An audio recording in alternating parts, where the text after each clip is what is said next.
Gitla et Sud Radio, le sexe au conseil. Alors, quelques astuces pour un cunnilingus réussi. Alors d'abord, premier conseil, très très important, il faut que l'un et l'autre soient confortablement installés.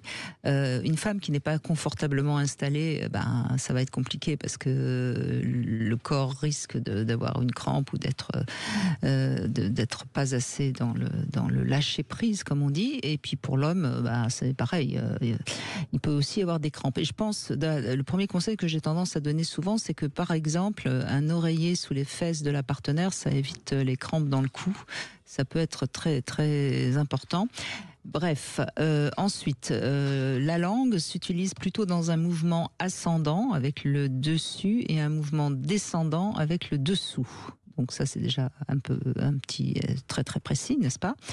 Généralement, un doigt qui s'introduit délicatement, je dis bien délicatement dans le vagin, ou pourquoi pas même dans l'anus, peut provoquer une excitation supplémentaire, en tout cas une petite surprise.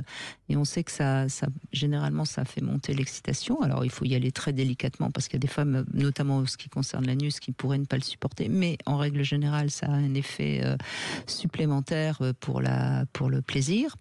Il y a aussi la petite astuce du glaçon ou du bonbon à la menthe qui va provoquer une sensation un peu différente, qui peut aussi surprendre.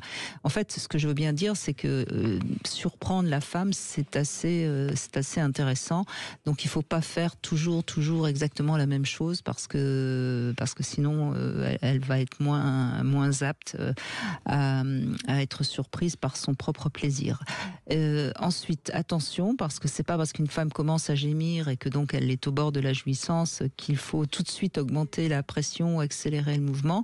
Il vaut mieux au contraire ralentir pour la laisser sur le seuil de l'excitation avant l'orgasme.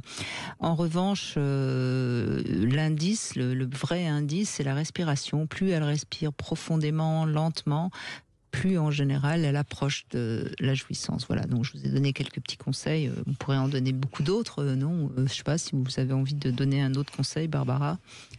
Je me suis pas vraiment préparée à cette possibilité, mais je dirais que, comme toujours, l'amour, l'écoute, et puis les caresses en même temps. Enfin, je sais pas.